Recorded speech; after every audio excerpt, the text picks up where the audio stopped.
Welcome back, everybody, once again. Thicc Boi Hours Podcast, episode 30. So, if you have been on Dodgy Yeti YouTube channel, you have seen that as of recording this, there's a small error that will be corrected, but we are on the big trifecta, the dirty 30. You have Dirty my, 30. you have myself and Q, aka Short Round, via his phone because his internet is out. How are you doing, sir? I'm doing good. I'm taking advantage of the internet being out and touching grass and letting my dog run around at the park. So, It's funny that you mentioned touching grass because I feel out of the three of us, you probably touch grass more than me and Skaggs. uh, yeah, I work outside a lot and go on a lot of walks, but doesn't look like I go on a lot of walks, but I do. Well, it has been a few weeks since we last talked. Obviously, I had the LA trip. Then there was the last show that you had to miss, and then lots of different things going on in the gaming world, among other things. As for myself, nothing really new.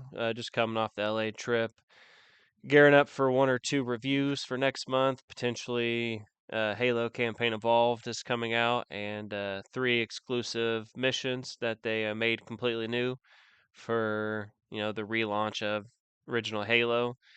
Hopefully, I can still work out something for Sword Art Online Echoes of Ironclad. We will find out. As for the website, I'm not the one getting the code if we get one, but we'll see. We'll, you know, details. We'll see what happens. I have Yeah. been gearing up and rewatching the entire Sword Art anime to kind of refresh my memory. With you know, I pretty much have the general consistency memorized for like the first two seasons, but the later stuff, like the underworld part of the anime, like Alicization and then War of the Underworld, little stuff that I might have forgotten. I do want to say one thing. I don't know how much you watched of Sword Art or if you've watched all of it. One thing I I've realized. watched most Go of it. ahead. Yeah. Okay. Well, one thing I I realized. just, Go ahead. no, that's all I was going to say. I think we got a little bit of delay Okay. Yeah. on One the thing I audio. I realized is that uh uh TV series, anime, uh, a movie series like Star Wars or something that's like a trilogy or like multiple sequels.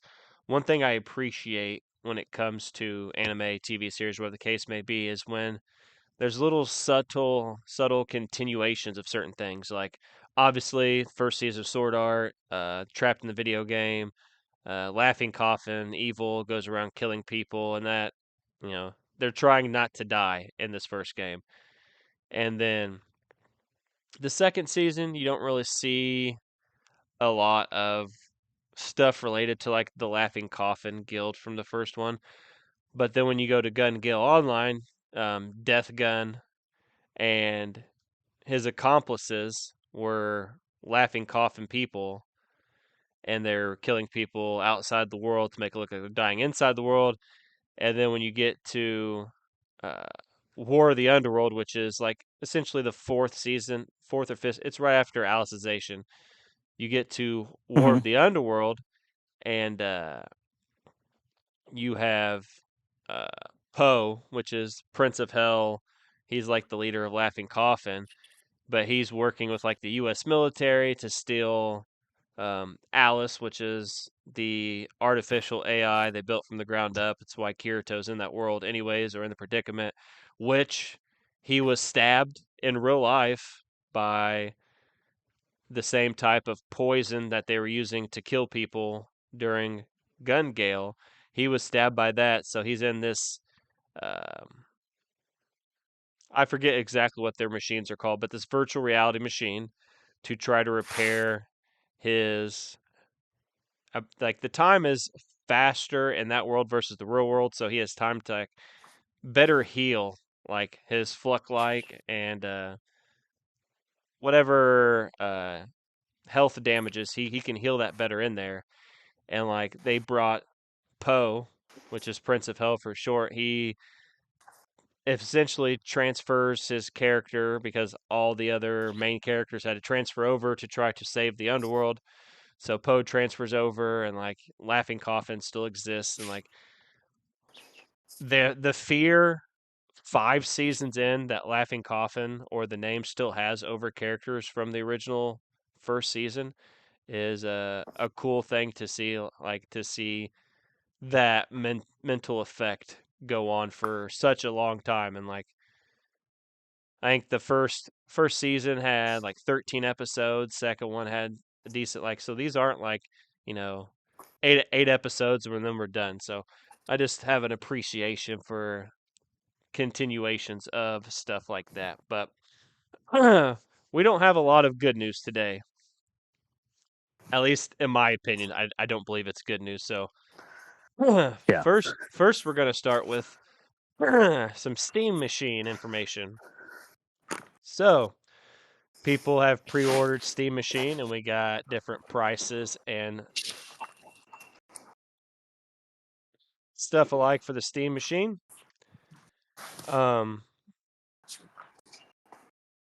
so the Valve Steam Machine is starting at $1,049 for the 512 gigabyte model, with pricing scaling depending on storage and bundled accessories.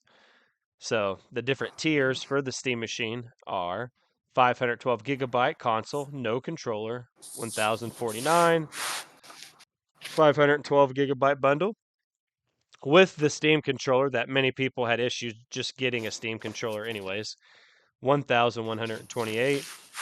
The 2 terabyte console with no controller is $1,349, and the 2 terabyte bundle with Steam controller and faceplates is $1,428. Hardware specifications for the Steam Machine, for anybody that does not know, processors a custom AMD Zen 46 core 12 thread chip. Graphics is custom AMD RDNA 3. Memory 16 gigabyte DDR5 RAM, and storage, like I said, is based on whichever model you choose. Um, Valve has put out a statement saying, due to global RAM and storage component shortages, they do not foresee lowering of these prices anytime soon. So when we first started talking about the Steam Machine, you and Skaggs had mentioned how this could be a very good thing for the console couch style gamer to be able to play whatever PC games on your television or stuff like that. By the way, Yep. if the dogs start barking, I will mute my mic. You can just keep talking. Okay. But after these price reveals, which before I let you go, we're also going to mention that Xbox just recently announced another price increase. So, like the Series X, which is the one I have, will be going up to, I think, a total of $800. Series S will be going up to, I think, 550 or something like that. I can't remember exactly. PlayStation has also had a couple price increases, and Nintendo has only had one for the Switches. So, what do you think about the price increases for these consoles with the continued chip shortages and stuff from overseas? And what do you think about the Steam Machine prices? Uh, I was pretty disappointed in the Steam Machine prices, especially after I've seen a few people now who've actually got their hands on the Steam Machine and got to play it and run it through its paces. It's not living up to exactly what they said that it would, which is all the more disappointing that it's kind of got that premium price point. So, I'm on the list to see about getting one. I don't know that I'm going to, the more that I sit and think about it. I mean, $1,500 for pretty much what my computer can do now. Maybe it would just have an easier time running the games, and I wouldn't be crashing so much, but Yeah. I don't know. I think that anybody who didn't think that the prices were gonna go up on everything are kind of nuts. The data centers are consuming every bit of extra everything that we have throughout the country, let alone the world. So, There's something else I want to mention before we talk further is the last show you were on, we talked about a big thing was streaming situation. You had talked come about on. playing, be able to just pop on Oh, your thank you. GameCube, Sorry. play Gale of Darkness or whatever, play till you're bored, save, and then go to bed. Like the Steam Machine and consoles provide an avenue for that, Mm-hmm. but even you yourself, someone who enjoys the luxury of not having to worry about, streaming, like, cause you have old consoles. I still have my PS2 and stuff, and still have my Wii.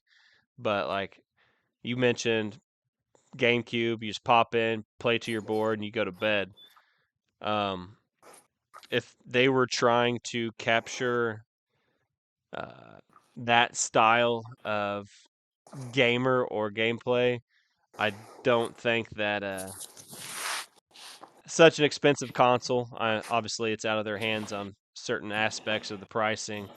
They're not capturing the Q gamer. No, yeah, and truthfully, that style of gaming doesn't exist anymore. They create games now to where they want you to be on the game all the time, or there's very specific points in time where it's like, okay, well, I've finished this part of the story. I've made it to this act of the story. And the game's either going to give you good spots to stop and save and say, okay, that's enough for today, or they want you to be fully engrossed in it all day long, all night long, do the microtransactions and keep them afloat. I'll try to So, kind of trap you in with the I call them. I'm sure you've heard me mention them before, like the job games, like the live service games. So, for example, like you think of the Final Fantasy 14s, the Elder Scrolls Onlines, the Neverwinters, the Destinies, the anything where like they provide daily quests, weekly quests, and yep, for a long time I fell victim to this quite a bit, and obviously I think the people I surrounded myself with in these games played a factor because like for a long like I played Neverwinter a lot and like probably an unhealthy amount of time in Neverwinter throughout my entire time playing Neverwinter. I played on PC first, and then when it came to consoles, I played a shitload of consoles. Probably spent more money than I should have in my early Neverwinter days, but there was a time to where I wasn't even really enjoying Neverwinter. Like the very few times they came out with like new content, like I was last one to the party. Um, Never really finished. I always didn't need. I never went after like the best gear all the time. Like I would pop on if I got a mystic or mythic artifact drop or piece of gear, cool. I didn't really care too much, but it was more the camaraderie of the people that I had surrounded myself with, and over time, me personally, I have been able to do better about not getting trapped into those situations. Like, um, the only game like I mean, Pokemon Champions kind of does it now with just daily login, play ranked game, get your daily Pokemon or whatever the case may be. But like even that, a game I love Pokemon Champions, but even a game like that or Elder Scrolls, it's more so I don't find myself logging on for the dailies, the weeklies, or whatever. I log on to talk to my guild mates and yeah, stuff like that. So they definitely want to, kind of trap you in with the live service aspects, but at these price points, casual gamers, the less experienced gamers, the ones that don't know all the minute like tech stuff like that, and then that like ingrained in like the information that's out there, are going to be the console people. And with the Steam Hmm. Machine price being what it is, I think I said 1428 for the best version, 2 terabytes with the controller, the faceplates, whatever. Um, Yep. you're not going to get many people at that price point. And like I mentioned, the Series X, I got my Series X for like it was 499 before taxes. So like after taxes, it was like $534. I also bought a controller, whatever else I had pre-ordered. But now we're at $800 for the Series X. My daughter's Series S, when I got it, was $300.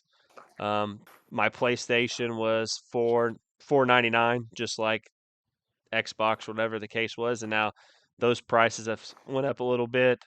Luckily, Switch, I still want to get a Switch too. Their price hasn't jumped up too much, only one increase so far, but they're trying. Like, I really wanted the Steam machine to be as affordable as possible for people, and like at this point with Xbox talking about Asha Sharma, the new CEO, which I had time to talk to, a very short time in LA. They talked about this reset, and myself, along with many other people in the gaming community, have mentioned the potential hybrid console, and it still might happen. I still believe it will, but I'm less so. I'm less confident in my conviction that it will happen. So, prediction on prices for the new consoles. You can definitely weigh in on this. The prediction is between 1,000 to 1,200 for the new Xbox and new PlayStation whenever they do release. What do you think about a $1,000 to $1,200 PS6 or Xbox Z or whatever the next Xbox is? I think that that's probably pretty fair. I know that that's not what people want to hear, but we've talked about it a bunch too. That these consoles are not just gaming machines anymore. They are home entertainment systems. They have all your apps. They integrate into your TVs. They can get online and search. I mean, I think wasn't there a point in time when the Xbox 360 you could like get on actual Internet Explorer, like get on Facebook on your Xbox?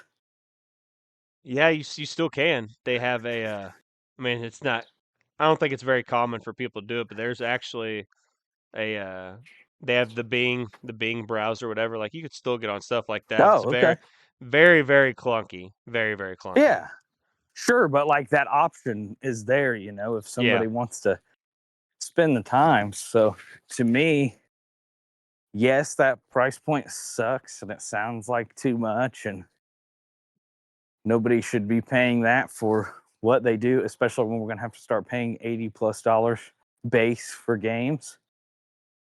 But that's kind of the future. And sadly, it seems like Steam's kind of taken the front force of that by being the first. And I know they're not technically the next gen console, but being the first console to come out in this newest generation and having to face the backlash of the expense of hardware Yeah. and all of that. It's funny that you mentioned home entertainment system because it's funny because Nintendo was the Nintendo Entertainment System originally.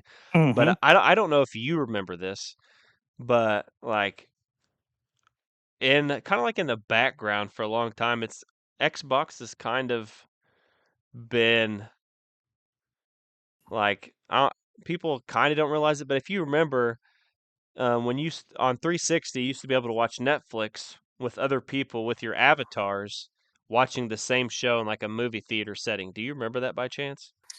I never used that. I feel like I remember that being a feature, but I haven't had an Xbox since 360. I switched to Yeah, PlayStation 4. but they had this random. I don't know if it was an app, but like I remember I had a couple friends, like we were on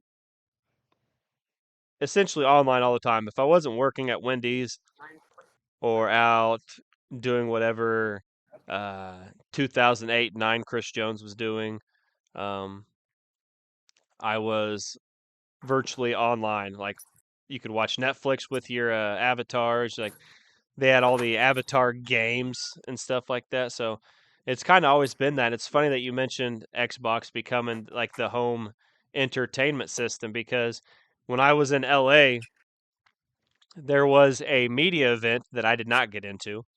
It was after the was it after the Xbox show? No.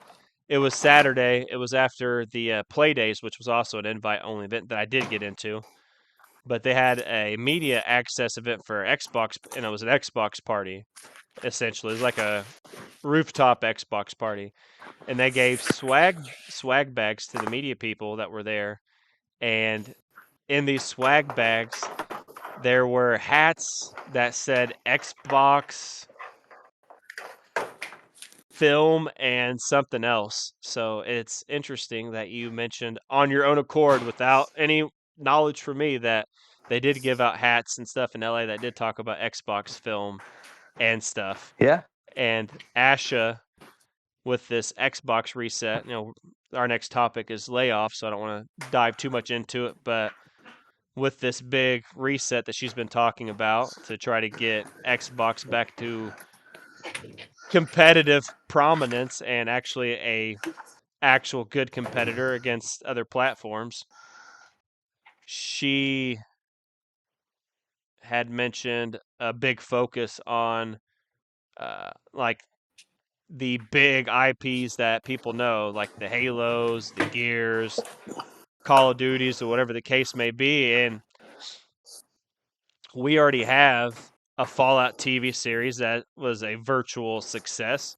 I've not watched season 2, I need to, but everything I've heard about Fallout, uh, critical acclaim, great TV series. I really like the first season. We have a Gears of War movie coming out at some point.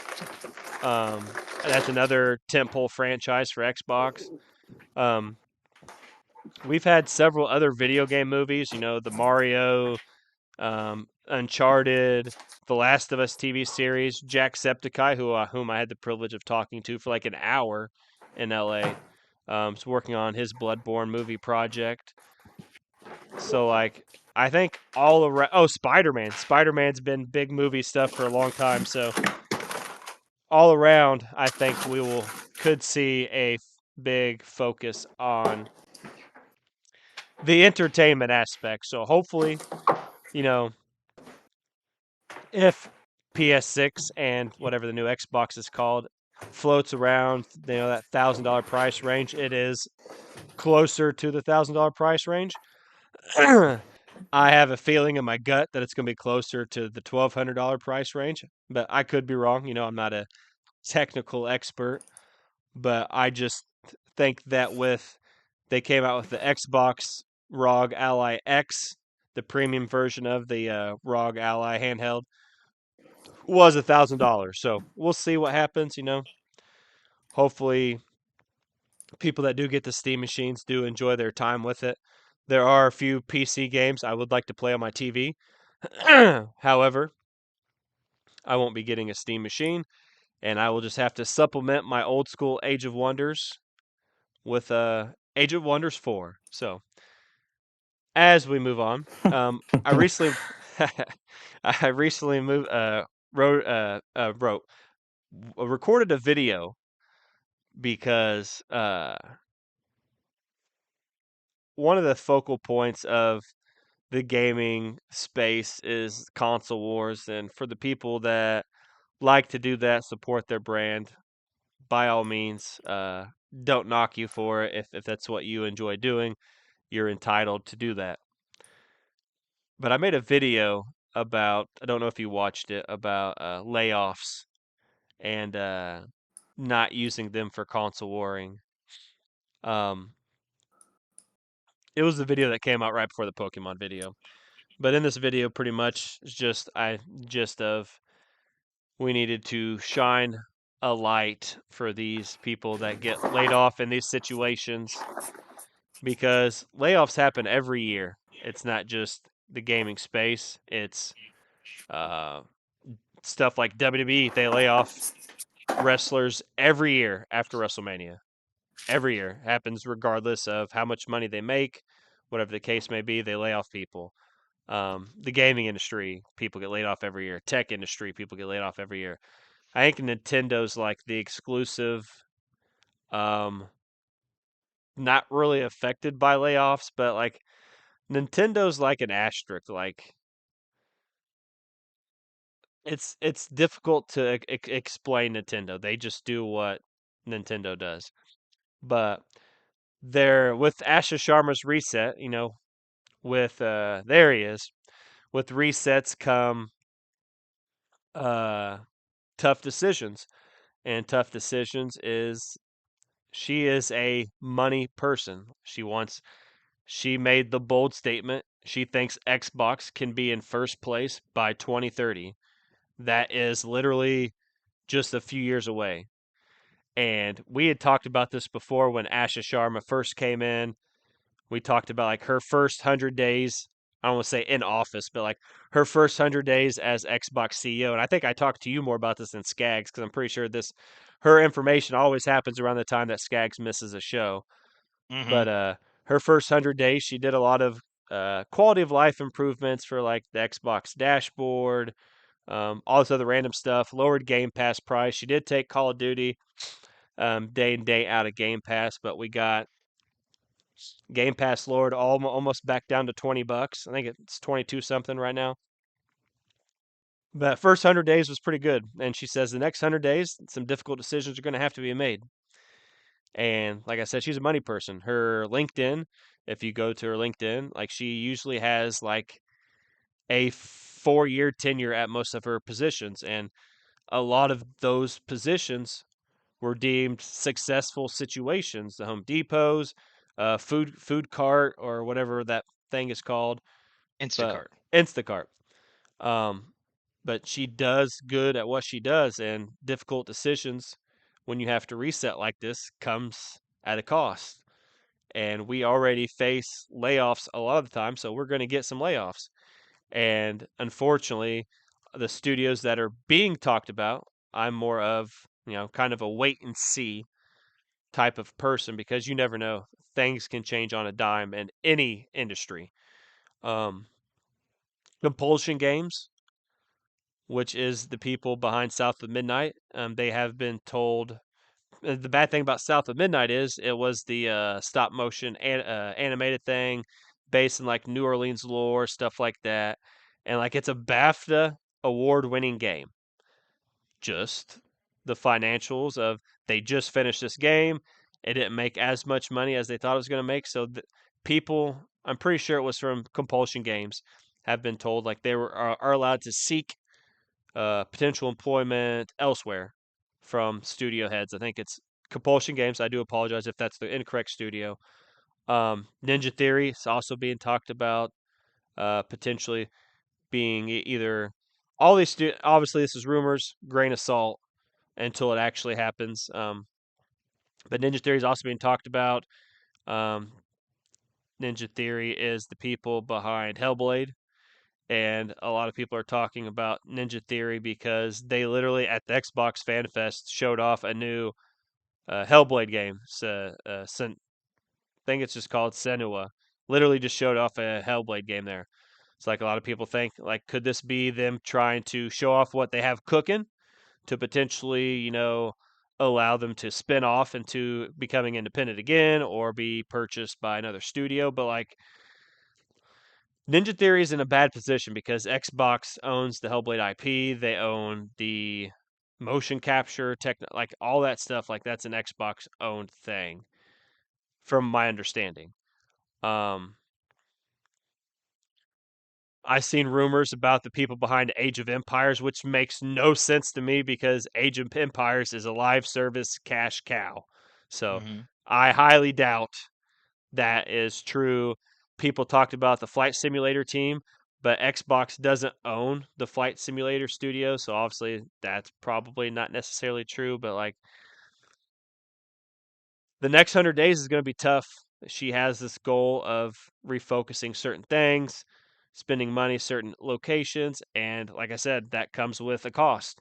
And we already face layoffs every year. I'm pretty sure EA.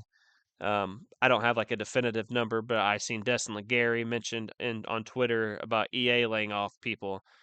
Right now, um, as of June, what date is this post? As of June, Big man blast us, big man blast us, big. Is that Skaggs? I have no idea. It was definitely was not me. Um, as of June 25th, there was 400 people in Bungie's layoff call, which is half the studio. Obviously, we're not getting any new Destiny 2 content or anything like that. Studio head Justin Truman is also stepping down. Um, Bungie essentially being gutted. The interesting thing about Bungie, and don't get me wrong, layoffs not interesting, but we're almost at like the 4-year mark, and if any of these people had incentives, essentially PlayStation laying these people off before that 4-year mark is uh, preventing them from getting that extra money and those incentives, which um, is maniacal in my opinion. But I'm a union rep, so I have a different purview in my aspect of looking at certain things. So if that is the case, and they are like the 4-year mark is when they get this stuff, um, that's crazy. 400 people from Bungie, studio head stepping down. Um, a few people associated with Bungie from PlayStation side also being laid off. Some Marathon people, but they still have a focus on Marathon to try to be successful. So I don't know. I made my point of view pretty clear when it comes to layoffs in my video, but obviously not a good thing. What do you think about half Bungie studio, the studio head stepping down? Obviously, there's going to be some number of layoffs or studios being turned able to go independent for Xbox buy themselves out essentially, or studio closures. What do you think about these potential rumors and the layoffs at Bungie and EA as of right now? Soon to be Xbox. I'm really worried about it because everybody has their own opinion on all the AI stuff that's going on. I'm of Yeah. the opinion that, do I think AI has some kind of place somewhere somehow? Sure. It's a tool that's probably helped us figure out a lot of things faster than what we would have been able to just with manpower.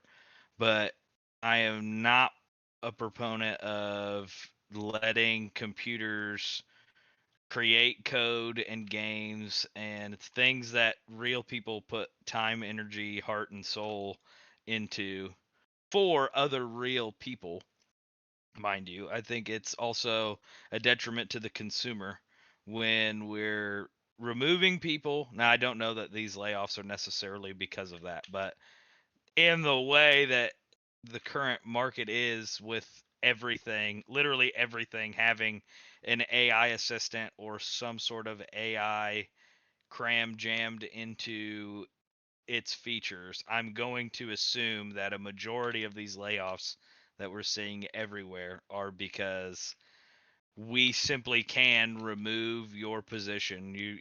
You're not needed anymore, kind of thing. And it's making the world worse.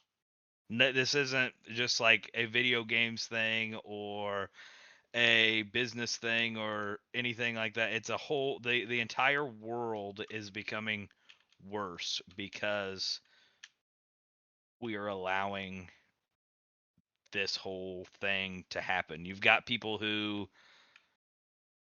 spend their whole lives either being animators or coders or just art development or the guys who think up the story, all of these people who are very important parts of creating something for people to enjoy just getting thrown out because, well, we found a program that can do exactly what you do but better, and we'll just keep getting Call of Duty after Call of Duty after Call of Duty. We'll get the same game, and until people stop buying these crap games from people who don't care about you as a consumer, we'll just continue to get that. And then we'll just continue to have companies who feel like laying off a bunch of their employees is the better route than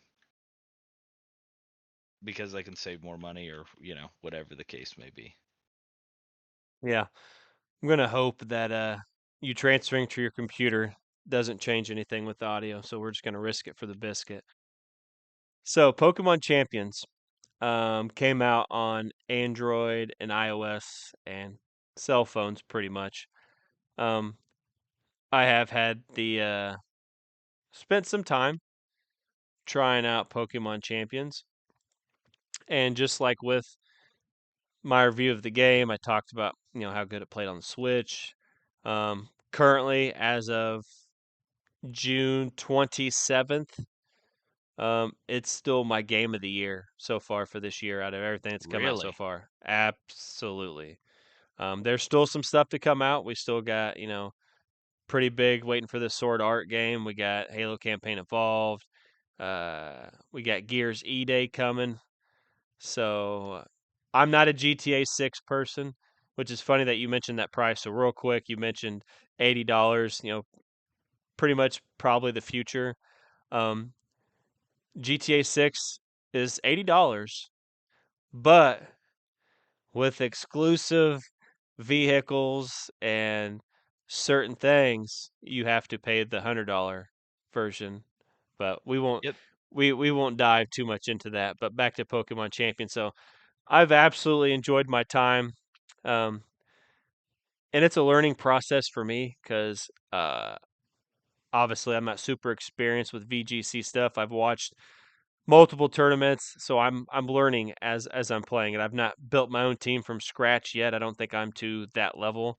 Like if you watch my Pokemon video, like I'm still learning certain things about moves. Like I assumed Wide Guard was like a protect adjacent situation where like you protect first turn, immune to damage, next turn you can protect, but there's only like a 30% chance or whatever the percent chance is that it will be successful. It's meant to miss on purpose. But Yeah. like I didn't know that wide guard was not that. I didn't know that you could just use wide guard every turn, and if they use the spread moves, like just immune to damage. So like I remember one time in my video, I was against a Pelipper and maybe a Sylveon. I can't remember, but the Pelipper was wide guarding me. And I'm like, okay, cool, wide guard. I'll just, rain dance next turn, water spout again with Blastoise, because that's the goal of the team is trick room, so I'm faster, and then rain dance to make water spout just deal a asinine amount of damage. And then I got wide guarded again. I'm like, I thought protect style moves failed. So then I think I tried literally a third time in a row. I'm like, okay.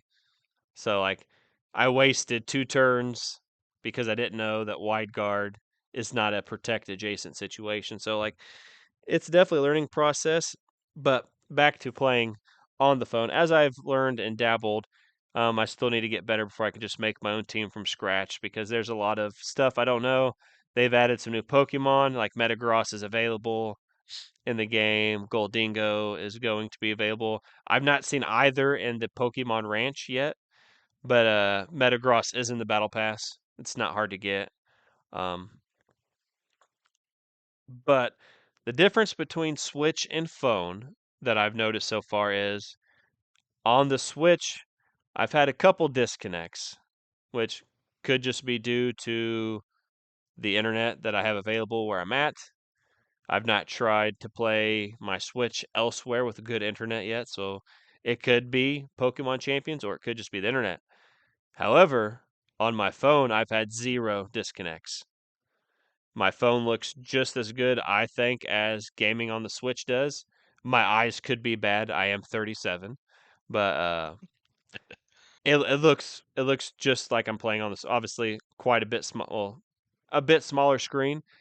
The only gripe I have, and I don't know if it's a gripe, it could be a blessing for some people, is so when we're playing on the phone, so I got Pokemon Champions on, we'll say I select uh,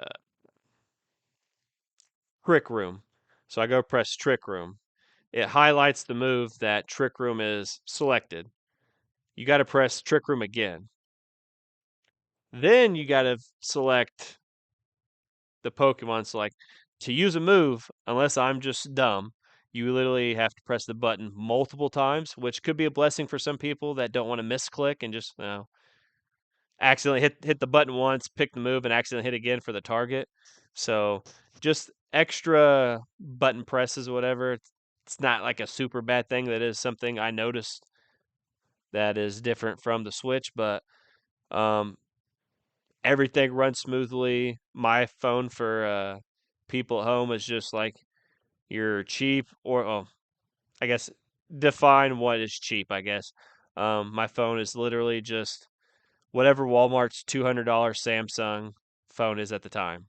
Literally, I get the same price phone. It's like $220 ish after taxes. Nothing special about it. I've had 0 lag, 0 issues. So, um, have you? I know you haven't played on your phone yet. I'm sure I would have heard if you had. Have you dived into or tried out Pokemon Champions at all? I have. I haven't played hardcore. I think I've played about 15 matches. Um, I have fun with it. Like I've said many times, battling is not really my You're the story guy. thing. So, yeah. So it's not as cool to me. As I feel like a lot of people are having a lot of fun with it.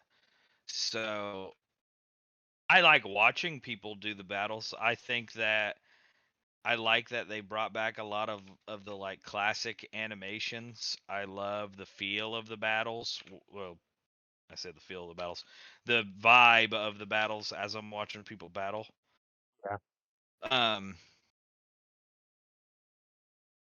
I know we talked about it a little bit. I kind of disagree with the small Pokemon pool. I understand the small Pokemon pool, Yeah. but I disagree with it fundamentally in the eyes of like what Pokemon is. It's about choosing your team and making a team that you like because these are the Pokemon that you like, and I feel like it kind of dumbs everything down to like a strategy of like I everybody's teams probably look pretty close on the competitive scene, or at least at the beginning we're probably pretty close on the competitive scene just because of different moves that were really good. And that's what happens when you give a small move pool or a small character pool to a game where you have to fight each other and win. But um yeah, I haven't played it on the phone. I had heard one of my other buddies said that it played pretty good on the phone though. So I'm glad to hear that you also are having that same. Yeah, I absolutely love it. So you mentioned everybody's team being similar, and in the tournaments, like, because the Switch has tournaments just on the Switch, like you don't have to go to like a regional or whatever. You could stay home. They do hold some tournaments on the Switch or whatever the Hmm. case may be. Um, Indianapolis Regional was the first big Pokemon Champions situation. And there are a few Pokemon that a lot of people use the same. obviously. Sneasler is a pretty popular Pokemon. I'm looking at the top 8 right now because I'm getting ready to tell you about Wolfie's team. Sneasler and Charizard seem to. I think we even talked about this. The last Yes, show we we were on, did. it was me and you. We talked about like the top 8 of most used Pokemon, but like I'm gonna go over a few of these teams real quick. So like number 8 team was Scovillian, Dragonite, Politoed, Archaludon, Espathra is the ostrich, right? Espathra. I don't know how to say that one's name. But you know which one I'm talking about, right? Yes, yes, yes. And Sneasler, number 7 was Charizard. Mega Garchomp. The Dragonite on the other team was Mega. I think it was a dual Mega, Scovillian and the Dragonite. Garchomp definitely Mega. Incineroar, Aerodactyl, Sylveon, and Farigiraf. Number 6 was Dragonite. Frostlass, Garchomp, Basculegion, which is one of the most popular ones that I also see running around a lot. Sneasler and King Gambit. Number 5 is Frostlass, Incineroar, Garchomp, Corviknight, Whimsicott, and I cannot remember this poison Pokemon. It's the poison Pokemon. It's kind of got like the blue shell around it. I'm drawing a blank at the moment. Glamora. That's what it Oh, is. yes. Then number 4 is Floette, Incineroar. Um, what's the red bird Pokemon? I can't think of the name at the moment. Red bird Pokemon. I'll need a little bit more than that.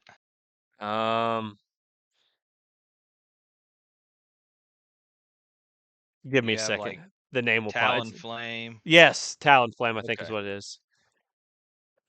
Pretty sure it's Talonflame. It has to be Talonflame. Pretty sure it's Talonflame. The dolphin Pokemon. I can't remember the name of. Palafin. Palafin, Sneasler, King Gambit. Number 3 is Tyranitar, Ooh. Frostlass, Arcanine, Garchomp, Corviknight, and Hydreigon. We're going to skip Wolfie's team. Wolfie got second place at this tournament. Did he? He did. First place was Charizard, Floette, Incineroar, Garchomp, Venusaur, and Sinistcha. I think that's how you say it. So Wolfie's team was interesting because I subscribed to his Patreon for 1 month just to kind of see what he offers on his Patreon, which I will subscribe again because there's a learning VGC course I think could be interesting, so I might subscribe to see what that is. But in his Discord, which I no longer have access to because I'm not subscribed to his Patreon, which is a very helpful Discord. It helped me get a couple Pokemon to help me get Riley a Pokemon because Riley needed a Sinistcha. Help me get Riley a Sinistcha. So shout out to the person in the Wolfie Discord because it's the same person. Helped me get everything I needed and Riley. But I said in the content, they're like, well, what Pokemon do you want to see? And I'm like, my favorite, Mega Steelix. And then Wolfie responded to my comment with a video link. Didn't say nothing. With a video link to whichever generation Mega Pokemon first came out in. Because he had a Mega Steelix team. And like the energy of this video was just crazy. I need to find this video and just send it to you so you can watch it in your free time. But he was cracking me up more back then than he does now. Like Wolfie Yeah. was just fucking hilarious. But so Mega Steelix, I watched the whole video, even though obviously it's quite a few years old at this point. So Indianapolis Regionals rolls around. And what do you think Wolfie does? He bust out the Mega Steelix? He busted out an anti-meta Mega Steelix team. Hell And yeah. there was so many people, as soon as his team was shown, that tried to play this team on like the ladder, and everybody's just making fun of these people for trying this team. And Wolfie just dominates this tournament. Obviously, he got second place, losing to Arsai Pure in the finals of the guy that got first place. But like Mega Tyranitar, Mega Steelix, Talonflame, with I think it's no item Talonflame. So like there's something special about that, I believe. Yeah. Rotom Wash and Sinastcha and Sneasler. Sinistcha was for the it has this, I don't know what it's called, but his ability is when it comes into play, it heals your Pokemon that's in play at that point. Obviously, gotta have some strong person, so he went with Sneasler. But to see this meta is a lot different than the online meta that I see, because we went over the first big Pokemon Champions tournament, which was an online tournament, and like Charizard, Sneasler, Basculegion, King Gambit, like Garchomp and Cineroar. Like we talked about the top 8 Pokemon, and Yeah. like we see that here, but like only 2 of these teams have Charizard. One of these teams have Basculegion. 4 have Sneasler, but Yeah. like you see a Politoed, a Dragonite, a Spothra. I think our Chaladon is way underused. It could just be my inexperience, but our Chaladon is a fucking house. Um, we see 3 Incineroars, but like 1 Whimsicott, 1 Glamora, 1 Palafin, 1 Hydreigon, and like the Hydreigon's on the 3rd place team. 1 Arcanine. And like people talked about, oh, Mega Floette is going to be so powerful, but like there's only 2 Floettes here. So like it's interesting to see all this stuff, and then like I'm not going to say Wolfie's the only one, but I think he might have been cooking that Mega Steelix team for Indianapolis Regionals when I had posted in the Discord, because this wasn't too long ago that I posted in the Discord about Mega Steelix. I think Wolfie, along with like a few other people, are kind of like one of the,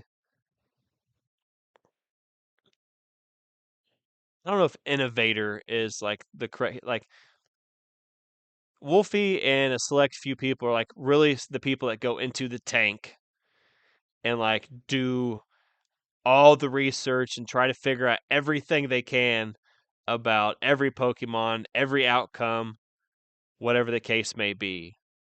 And Yeah. to me, that's cool because Wolfie's a world champion. I don't know if he's the greatest Pokemon player of all time. Some people would argue that he is, and he might as well could be. I don't know everybody that's played competitive Pokemon. I don't know people's opinions, but to see people of his caliber, Aaron Zhang, which you might know him as Aaron Cybertron Zhang, people out there watching, him, Wolfie's buddy Marcus, like these people really dive into the tank. And it's funny, I had never seen anybody in any meta for any game, Magic, Yu-Gi-Oh. I'm sure it exists somewhere, but I have not seen it. Chris Jones has not seen it.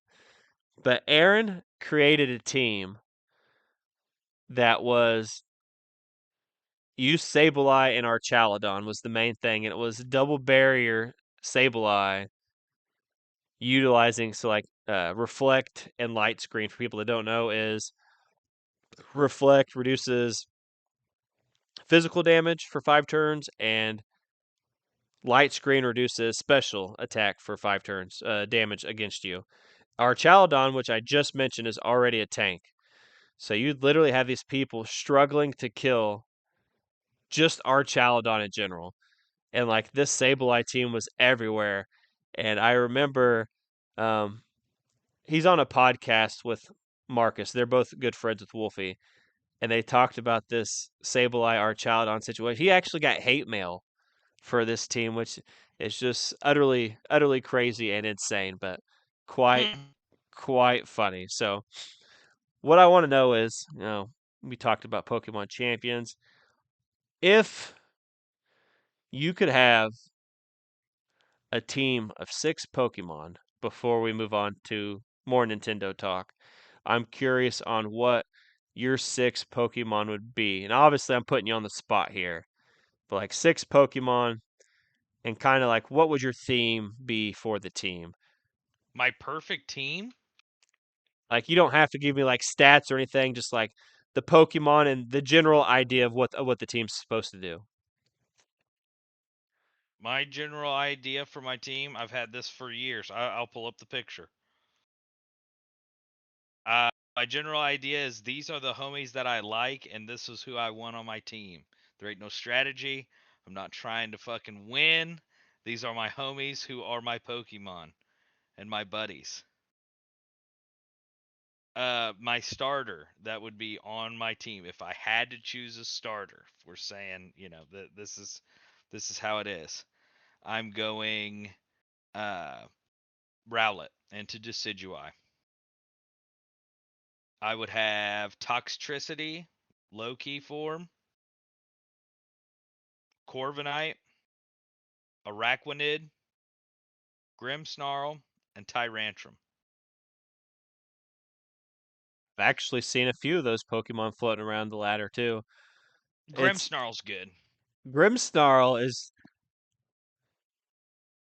I would say, just as annoying as Double Barrier Sableye because he does the exact same thing, and he's fast. Yeah. But But yeah, that's my go-to team always and forever. I used to have a baby team. Like I have 2 teams. And I actually have one that I could play in Champions. The Pokemon exist. I'll tell you about that second. But like on Pokemon Omega Ruby, there used to be a streamer on Twitch, Oslov. I think his Twitch channel still exists, but like you could, once you like subscribe to his channel, you'd get like a perfect IV Ditto for breeding. Like you got the Japanese shiny IV Ditto, perfect for breeding, perfect stats, whatever the case may be. And like you earn, obviously on Twitch, you earn channel points or whatever the case is, and you could use channel points to get battle ready Pokemon, battle ready teams. So I used all of my points, and my only idea that I gave the moderators was I want a battle ready baby team. I don't have any. I said for sure I wanted Mime Jr. and Munchlax were the only 2 Pokemon I requested. Yeah. So I don't have the team memorized, but I think I remember 5 Pokemon. It was Munchlax, Mime Jr., Smoochum, Magby, and Pichu. Bonsley. I think Bonsley might have been the 6th one. The Bonsley I'm kind of a little asterisk about, but like for sure the first 5 I mentioned. Yeah. And it was the first time I was ever exposed to Double Barrier because I don't remember if it was Smoochum or Magby, but one of them had Light Screen Reflect. It's probably Smoochum. Light Screen, I can't remember.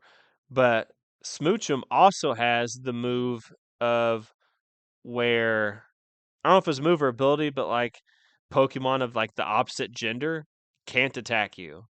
Oh yes, yeah. So you got a picture Light Screen, Reflect, you can't attack me. And then I have Mime Jr. that I was never going to breed myself because Nasty Plot was an egg move back then. Yep. And egg moves are annoying to try to get. I'm sure Master Breeder Q knows all about egg moves. Egg moves were my favorite thing to get because of that exact reason. But Nasty Plot, Mime Jr. with some baton passing if need be. And then obviously Munchlax, Baby Snorlax, it's the tank. And I just had a blast with this team. I won some matches, and it was just like you mentioned. Like my team has like a little bit more of a strategy, but like these are like the 6 dudes or dudettes because Smoochum and Magby were females. Like I would rock with these people. Like I would take this baby team to regionals if it existed in Pokemon Champions. That is how Yeah. much I enjoyed this team. The secondary team I have no idea on all 6 Pokemon. I think it's something we could create together at some point. Okay. But Mega Steelix is definitely on this team because it's my favorite Mega. Until something happens, till there's like a badass Mega Butterfree, Mega Shedinja, a 1 HP Mega Shedinja, or Mega Shuckle. Um, Steelix is that dude for me. I had this idea, and obviously I understand where they were coming from, but I was asking about like a team based around field effects and status effect Pokemon. For example, for the people that don't know what I'm talking about, um, poison, sleep, paralysis, burn, like that's what I mean by status effects. So, like, if a Pokemon's burned, obviously they're going to take damage over time in increments, and burn also affects the attack power that they can output. So like I was going to focus on like burn and poison, paralysis and sleep. Like I've been paralyzed a lot and still been able to get the moves off. So paralysis not nearly as important, but poison and burn continually deal damage over time. And then like the field effects I was talking about is like my Steelix, the very first video I did, he has Stealth Rock. And that's what I remember Mega Steelix from back in the day. People would have Sturdy. I think Sturdy's the one where your Pokemon survives with 1 hit point if it's like a 1-hit KO, but like Sturdy, just so they can set up Stealth Rock. But like there's Sturdy, there's Toxic Spikes, and then so you gotta think Poison Burn, Stealth Rock, Toxic Spikes. There are moves in Pokemon move pools that force Pokemon to switch out. I was talking to Blake and Dominique about this because they're like you, where Dominique loves breeding and stuff like that. But like Dominique said singles battle probably, but like because doubles battle still has like you're only forcing one Pokemon to switch out. So like there's Yeah. still like the damage output is still going to be there, but like so you gotta think you burn and poison the Pokemon, you have Toxic Spike, Stealth Rock, anything that's going to deal damage, and you use like Dragon Tail or Roar or anything that forces them to switch out. That's like my ideal strategy. I don't have a set Pokemon because any Pokemon can essentially do it. Just got to have Steelix. So maybe one day you and I could come up with something for that. What Hell yeah. what in your eyes like you hear that like the burn poison, toxic spike, stealth rock, and like dragon tail. I don't know if aqua tail makes them switch, but roar like the incremental control damage over time. What do I think about that? Yeah, what is your opinion on that strategy? I mean, a big proponent of if they put it in the game, use it. Even if it's silly, even if it doesn't feel like exactly what everybody else is doing. So, it's to me that's the name of video games. To me, my favorite thing about a game is let me see if I can do the same thing that everyone else is doing in the silliest way possible. And most of the time that means my builds aren't ideal and exactly what they should be, and sometimes they're not fun, but that's how I have fun in a game. So stuff like that, I know a lot of people don't like the cheese, but I Hey, fully I love cheese on all of my food, sir. yep. But it's I'm funny you talk about like games, like the funnest way to do certain things if you can do it differently than other people, and immediately like magic stuff pops to mind. Combo yep, slivers, yep. um, 5-color, savage, snowblade, um, battle of wits, Skags's surgical extraction deck. Just there's lots of ways to do fun stuff that you know can meme and get there. But that's my strategy. Definitely, if the baby team existed, like it'd be my favorite team. That Blastoise team I've been using for people out there that have not watched my video. I have a team with focuses on Blastoise and Frigoraph. Frigoraph and Blastoise are both slower. So, like, first turn, I try to Mega Blastoise and fake out as long as they don't have anything that prevents priority moves. Frigoraph uses Trick Room. Then if I can set up a Rain Dance on the second turn, Frigoraph will go before the Blastoise and then try to Water Spout down the team. But obviously I got, the Basculegions, the King Gambit. I also have Mega Tyranitar to help control the weather if I'm up against Charizard teams. And then Sinistcha if I feel scared and need to heal. Sinistcha can use Rage Powder and heal my Pokemon. So it's a very, very fun team. I like it. Now, time for some Pokemon leaks. And there is a shitload since the last time we talked. So I'm scrolling down from most recent to the oldest one. So obviously, some of these could be out of order. So people watching, these are leaks, could be rumors. So grain of salt for the stuff we're going to talk about. June 20th, for people interested out there, Centro Leaks on Twitter is a Pokemon centric, like rumors, leaks, everything. Like they are on it. A new trademark was filed by Game Freak on filed on June 19th. June 11th or June 19th it was filed. It's hard to read Japanese trademarks. But I see the 19th of June and the 11th of June. But Game Freak filed a trademark for something called Pokemon Spot. The category filed under is electronic video games and applications. So,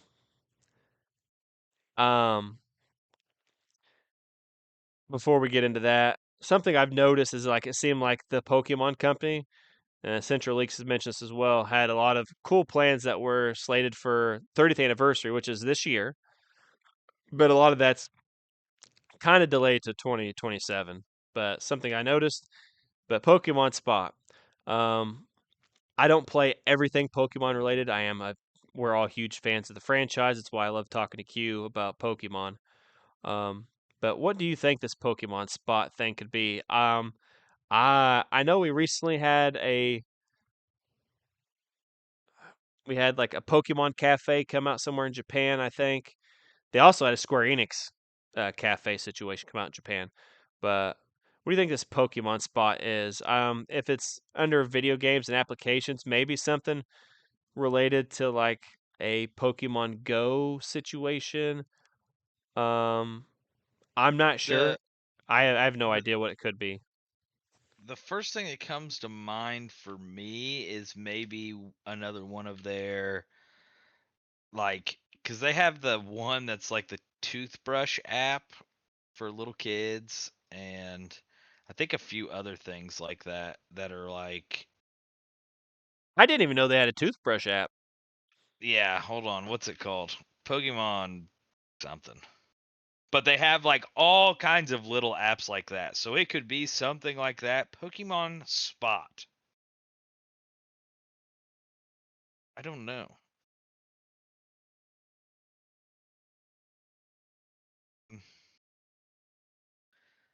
Unless it could be another like augmented reality thing where it's like Pokemon Snap, but you go around and search.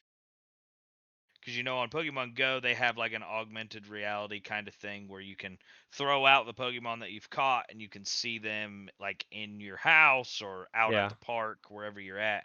So they could do a cool thing where you're kind of searching around the real world for glimpses of Pokemon and trying to get pictures of them or something. That could be cool. If Nintendo could work outside Nintendo with like there's lots of cool avenues they could do. Like I'm friends with a guy named Ralph Jodeci Jr. He's like the head of PR for X-Real, which is the augmented reality glasses that also you can play video games on them, whatever the case is. Like stuff like that could be really big for Pokemon. Obviously, you can do a lot of it on your phone in general, I don't think Nintendo Game Freak, like this is Game Freak specifically. Like they're not the ones that develop like the technology or whatever. Like that's Yeah. the Nintendo company or whatever the case may be. So augmented reality Pokemon, anything to make Pokemon feel real to me would be cool. Yeah, yeah. And then I did find that app. It's called Pokemon Smile. And I think it's literally just We it's did like a talk about timer. this. Yeah. Yeah. I remember this because that like I think it was like a leak before Champions ever came out, and we were talking about like potential release date for Champions. Like they just listed like 30 different Pokemon things coming out. I have Pokemon Yeah. Smile. Okay. Interesting thoughts. Augmented reality, more of that. I'm all for it. Yeah, that would be Um, cool. June 18th, a new Pokemon movie is coming next year and will be based on the TCG. Obviously, we've had similar shows. Yu-Gi-Oh is, I guess, a big proponent for something like this. The characters, they play Yu-Gi-Oh throughout the show, throughout the TV series. But based on a Pokemon TCG, um, info was credited to a guy named Moot Monthly. Central Leaks is crediting this guy, and Okay. Central Leaks, obviously, I'd say take all rumor stuff with a grain of salt, but if Central Leaks is crediting somebody, like there could be some validity to the stuff we talk about today. But his Twitter is a Pokemon leak detective, is his bio, and he has 15.5K followers. So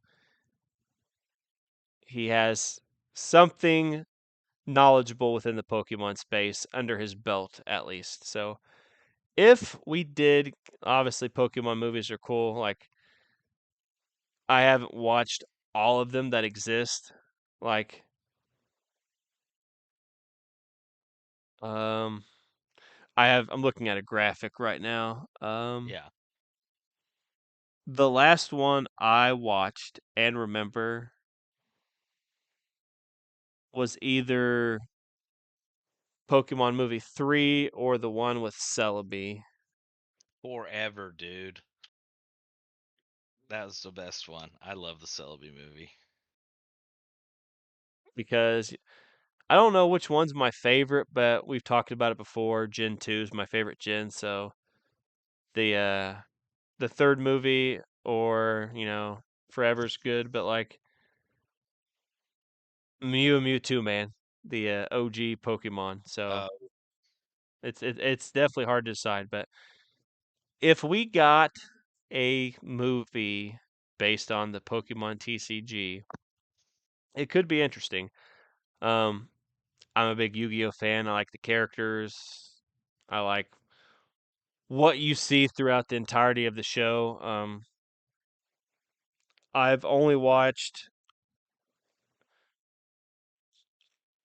through Zexel, and like Zexel and Arc 5, like I don't remember as well as like obviously Dual Monsters, Yugi, Kaiba, Joey, Pegasus, all those people, but then like GX, the Dual Academy, Jaden, Chumley, all those people, I remember them, and um, so they did well for the Yu-Gi-Oh show, and it worked for them.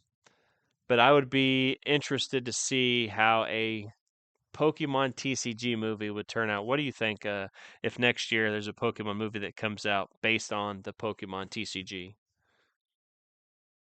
um, I don't like the idea of that very much at all. Uh, I know I kind of harped on it a little bit before, but the whole point to me of Pokemon is, this world that is Pokemon you live in.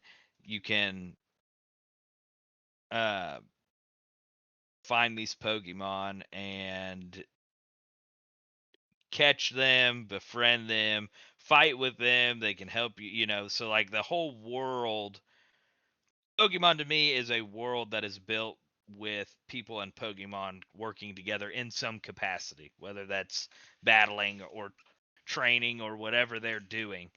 And the TCG is a way for us to experience Pokemon in a world that isn't the Pokemon world, where we can't go catch those things.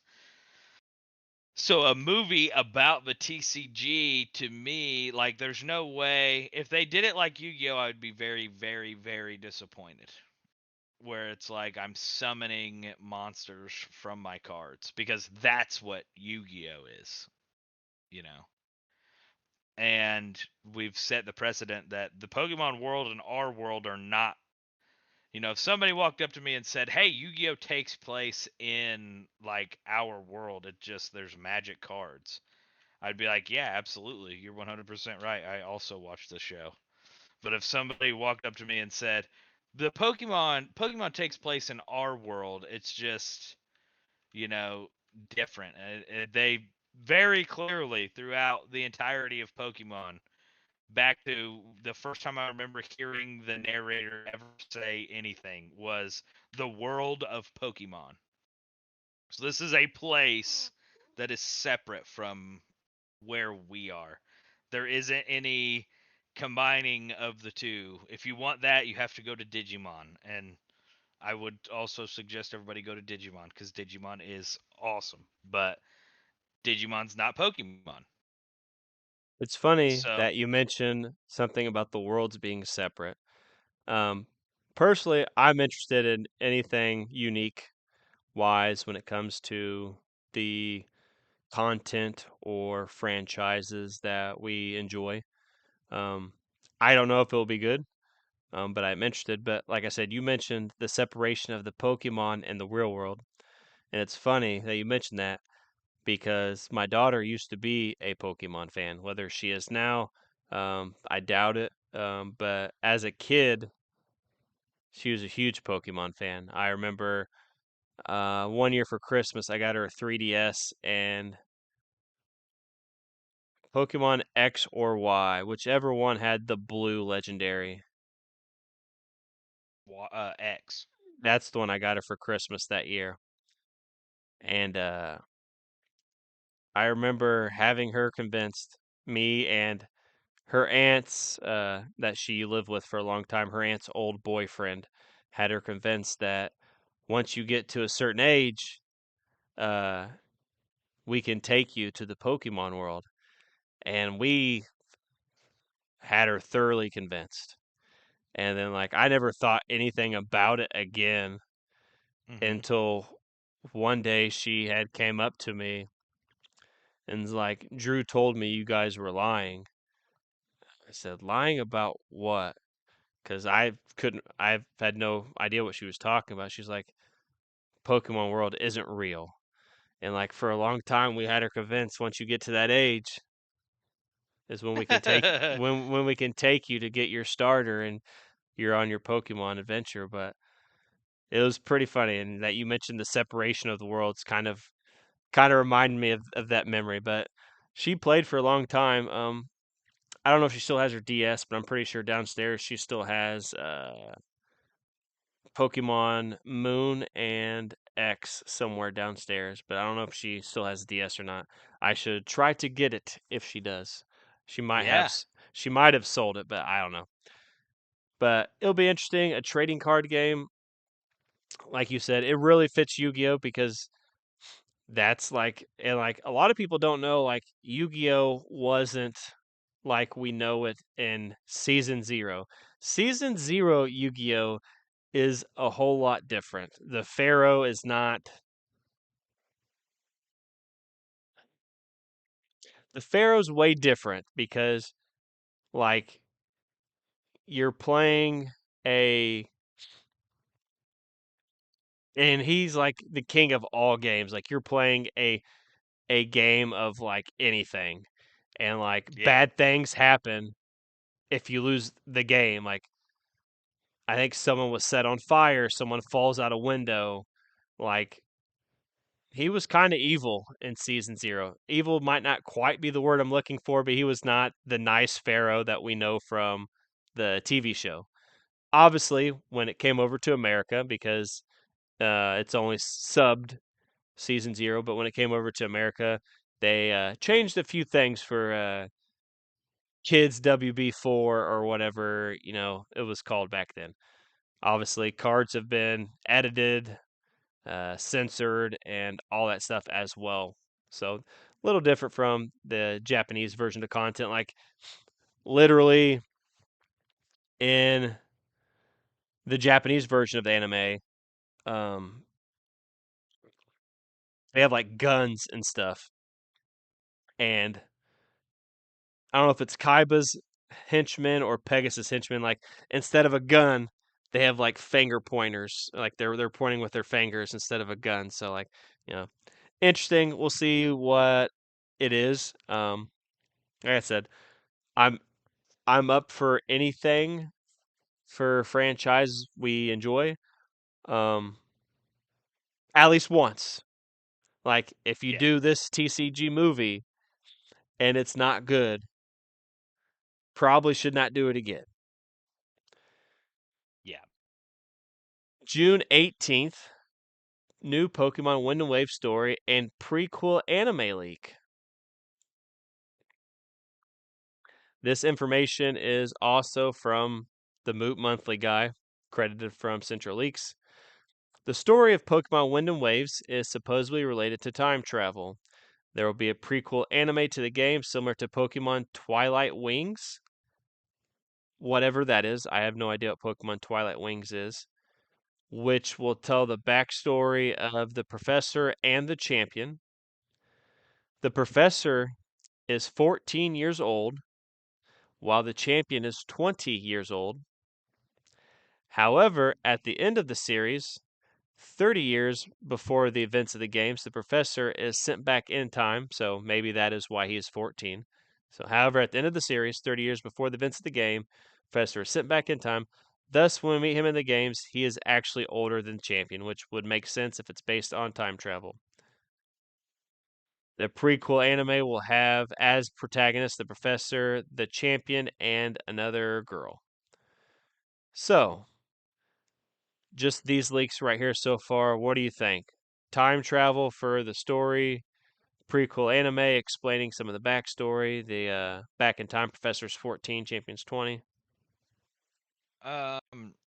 The time travel scares me, but it also could be really cool and exciting because I've been talking for a long time about how good would it be to actually be able to see all the fossil Pokemon in their true.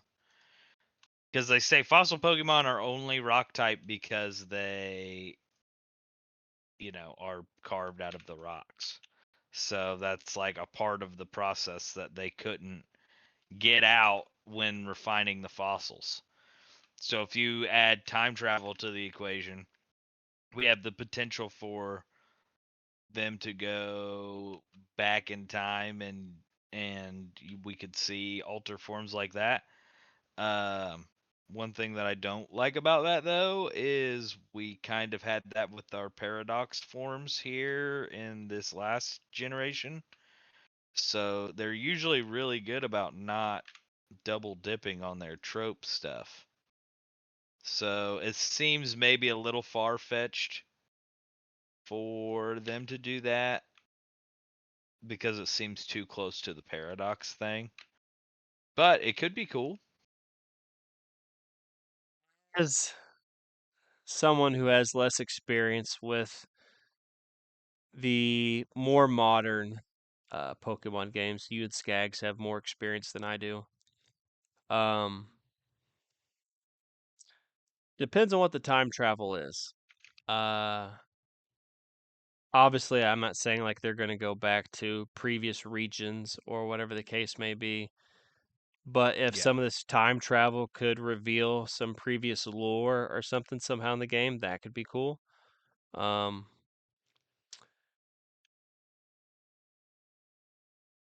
Which game had the Paradox Pokemon? Scarlet and Violet. Okay, so I did get to see a lot of these things. It'll be interesting to see if done right. Celebi has something to do with time as well. I'm pretty sure. Wasn't Celebi Mm-hmm. related to time as well? So, um, I think it could be fine.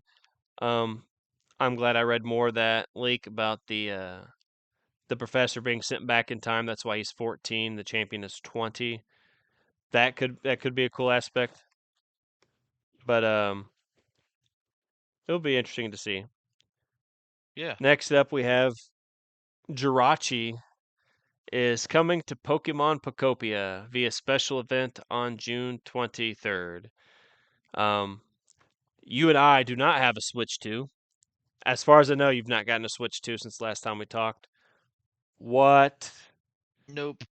Um, so obviously we don't have too much opinion on Pokemon Pocopia. At last show, I tried to ask Skaggs what his girlfriend had thought recently, but he couldn't really provide any new updates. But this style of game, Pocopia, Minecraft, Animal Crossing, Stardew Valley, the cozy style games aren't really my style, but Pocopia, I have stated, could potentially change that, being that it's a franchise that I thoroughly enjoy. Um, I like Jirachi. I'm a bigger Celebi fan than Jirachi. They both, to me, provide something similar to the gens that they are a part of. But what do you think about Jirachi coming to Pocopia? Jirachi's coming to Pocopia? Yeah, did I say Celebi? I meant to say Yeah, Jirachi. I thought you said Selby. Okay. Yes, Um. Jirachi came to Pocopia on the 23rd. This is the 27th, so it's already come out. Like I said, I'm reading these leaks like in reverse order. Okay. Like Jirachi came to Gotcha. Pocopia on the 23rd. That's cool. I like Jirachi. I think that they haven't really done enough with Jirachi. Um. But yeah, I would really like to get a Switch 2 because if they're gonna keep on like giving cool, sick updates for Pocopia, I'd like to experience those as they come out. But You you know, just reminded me too. Sorry to interrupt you. You mentioned no, you're good. getting the Switch too. Before we move on to more Pokemon stuff, I wanted to ask your opinion. Um, we had in the Nintendo show recently. Me and Skaggs talked about it last episode. One of the things they revealed, and we talked about it before, but like the GameCube, like they have the Nintendo Switch Online, like the regular Switch, you get Nintendo, you get Super Nintendo, Game Boy, 64, but GameCube is exclusive to the Switch 2, and Yep. on that they have Gale of Darkness Yep. and being able to just have like not hot saves, save states. That's what it is. Save states. Not have to have a memory card if you don't want one, but like they have Ocarina of Time coming out, and being that you've played Switch and Switch adjacent consoles longer than me, um, I wanted to ask: are you going to play Ocarina of Time when it comes out? Because they're remastering it. If you have a Switch too, I have I have never played any of the Legend of Zelda games interesting. I've never ever. played. I have. I've never played Ocarina of Time, and I've not played any recent ones. I'm a big. My favorite Zelda, I think, is Link to the Past, but also I'm a little bit Yeah. old. I'm a little bit older than a lot of people, so I tend to lean more towards the original versions of the older versions of games. So I do want to Yeah. try Ocarina of Time, but I wanted to see if you had played it and if you were going to play it before we moved on. I Pocopia, have never go ahead. I have never played it, but I will say to say I haven't played one is a lie because I have the gold cartridges for the NES. Yeah, So I've, fumbled around through on those, but I've never beaten them by any means. I always thought Jirachi was a cool Pokemon. Steel type, mythical Pokemon. Um, I think that was the first time I seen the Pokemon move Wish, which heals and stuff like that. So cool to see stuff. I'm looking at the comments. People say we went from Hoppip and Sableye to Jirachi. It's a hell of an upgrade. So seems like people are happy with this. Next thing we're going to talk about are some Pokemon moves. As of June 17th, Sceptile now can learn Earth Power. Scolipede now can learn Leech Life and Trailblazer. Annihilate lost the ability to learn Final Gambit. Grimmsnarl lost the ability to learn False Surrender and Thunderwave. Scrafty lost the ability to use Parting Shot. Overquill lost the ability for Mortal Spin. And Metagross can no longer learn Heavy Slam. You aren't big, like you dabble in the battle systems and stuff like that, but you aren't big into that style of thing. But do any of these ability to learn these moves or the ones that they lost moves, any of them surprise you? It kind of surprises me that Annihilate could learn Final Gambit in the first place. Isn't that the or no, that's not his special move. What is the special move of Bisharp's evolution? I can't remember what his name is at the moment. Well, let me try to Google it. King Gambit. Yeah, King Gambit. King Gambit has a special. It's either a special move or a special ability. That's what I was thinking. He uses is it Kowtow Cleave? Maybe. That's a move he has. As for like, I don't have all King Gambit's abilities and stuff because I've literally never seen King Gambit till Pokemon Champion. So Yeah. It's strange that they are. Is this on Champions? I am not sure. I would have to do my own personal research. This is June 17th, so 10 days ago. Okay. To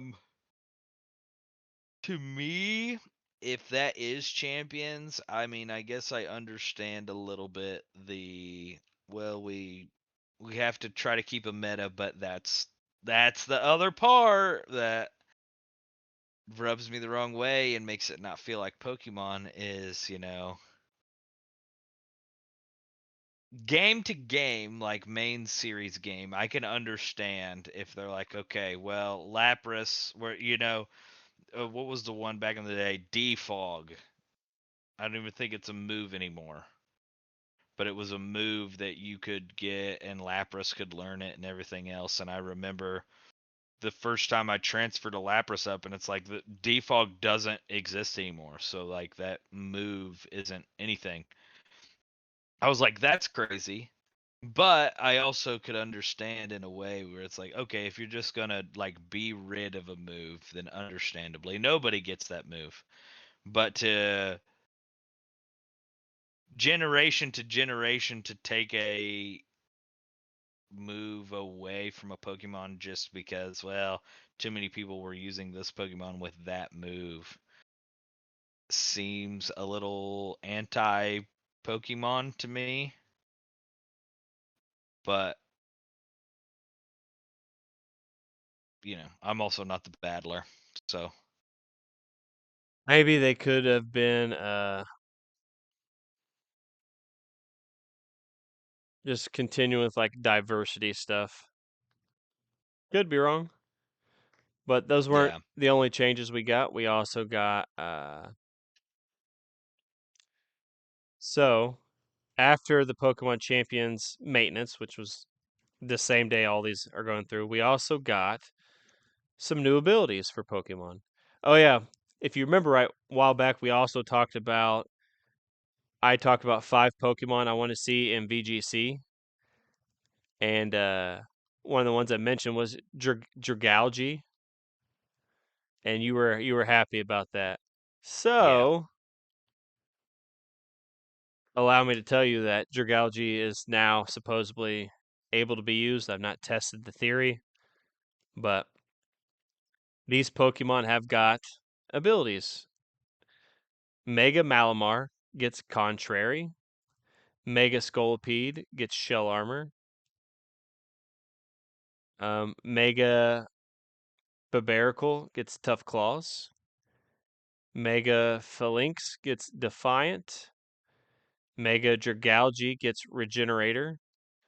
Mega Scrafty gets Intimidate. Mega Staraptor gets Contrary. Do any of these catch you off guard or surprise you at all?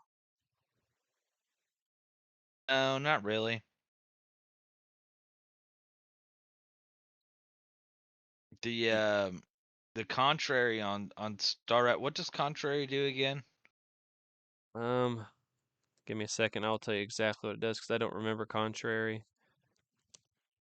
And you said a few different Pokemon on that list got that access to that ability, right?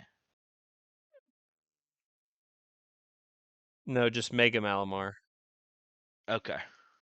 Oh, and Staraptor. Staraptor and Mega Malamar. So Contrary makes stat changes have an opposite effect. A move that would raise stats, lowers the stats, and vice versa. Okay. That's pretty cool.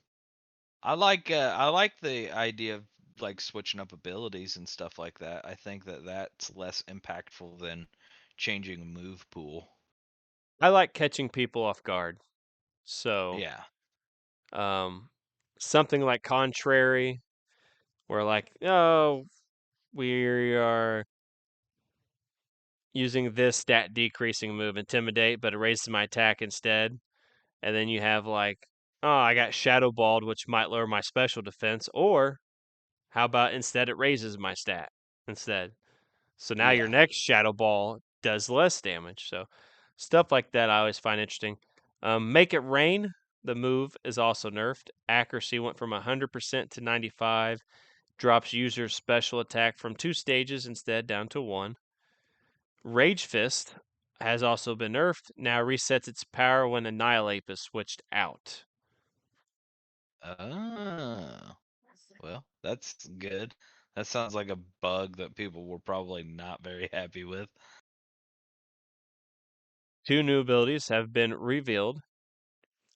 Elevate, the Pokemon floats off the ground, making it immune to ground-type moves as well as spikes, toxic spikes, sticky web. That was also the other ability I couldn't remember to tell you when we were talking about like I'd like to use like terrain effects and then status effects. Sticky web was also one that I thought would be cool to use. But Mm. when the Pokemon knocks out the target with an attack, its highest stat is also boosted by 1 stage. So immune to ground type moves, spikes, toxic spikes, sticky web statuses, and when it knocks out a Pokemon with attack, its highest stat is boosted. What do you think Hmm. about that? That's pretty cool. That seems like a ability I would want quite a bit of, to be honest. Yeah. We Yeah. also have Fire Main, which boosts the power of Pokemon's fire type moves by 50%. 50%, Damn. 50% is a big increase. Yeah. Just by having that ability. Now, does this leak say what Pokemon are getting this ability? It does not. More Well, it than one, sounds like they might more be for the new game. more than one Pokemon. I've seen Elevate already before in Champions Oh, for okay. sure, and it could be a situation. I'm pretty sure more than one Pokemon can get these. Like you think of like any Pokemon that has what's the other one called? Levitate. Yeah. Yeah, I would assume most Pokemon have Levitate could probably learn Elevate. Um, I'll definitely do some more research before the next pod, and we can revisit this. But I've seen Elevate at least once in Champions for sure. All new Pokemon and items that are supposedly in Champions as of the 17th. All new Pokemon and items. Returning to Pokemon and items and new Pokemon Champions regulation. So we have 2 Mega Raichu forms. And I've not seen all these Pokemon, so I cannot personally confirm all these Pokemon. I can confirm Mega Raichus, Vileplume, Quillfish, Sceptile. I think that's the second Sceptile form. Blaziken. I think I've seen Swampert, Mawile, Metagross. I have seen Metagross. Staraptor. Not sure what that fairy Pokemon is. Scolipede. Scrafty. I've not seen Scrafty. Electros. I have seen Electros. Pyroar. That's probably Malamar. I'm not sure. Dragalge. Some Pokemon that when it evolves, it's got like 8 hands. It's not Cofferegus. It's not that. But it's some Pokemon that when it megas, it gets extra hands. Dragalge, like I said. Grimmsnarl. I can confirm Grimmsnarl. A centipede Pokemon, which I don't know what it is. A dog Is it Pokemon red? with the centipede. It's got like a red top, but it's yellow. Yeah, Scorch. Okay. A dog-looking Pokemon that's super shaggy with like a tombstone coming out of his head. Houndstone. Annihilate, which I have not seen yet. Goldingo, which I can confirm. And then this shows their obviously respective Mega Stones. They added some more items. And this is what we get till September. The new regulation will not be till after September, but more Mega Stones, some items, a couple more sashes, Life Orb. I don't have memorized what all these are just by looking at them. But they did add a lot of stuff. So, Pokemon Pocopia DLC introduce. Oh, I should probably hold on. All those Pokemon I named. Are you surprised to see any of them, or what do you think about this influx of Pokemon? Because as you stated earlier, you obviously want to have a big variety because Pokemon's always about picking your team to battle it out that represents you. So Yeah. Uh, I'm glad if they drop Pokemon like that. I think people will not have any issues at all with sticking with that game because I mean, in the day and age we live in, you have to have a little bit of like hype for your games. You got to keep people interested. You have to keep them playing. So, though it feels cheap, that is a way for that to for them to be able to continue to keep hype around the game. So I understand it a little bit, but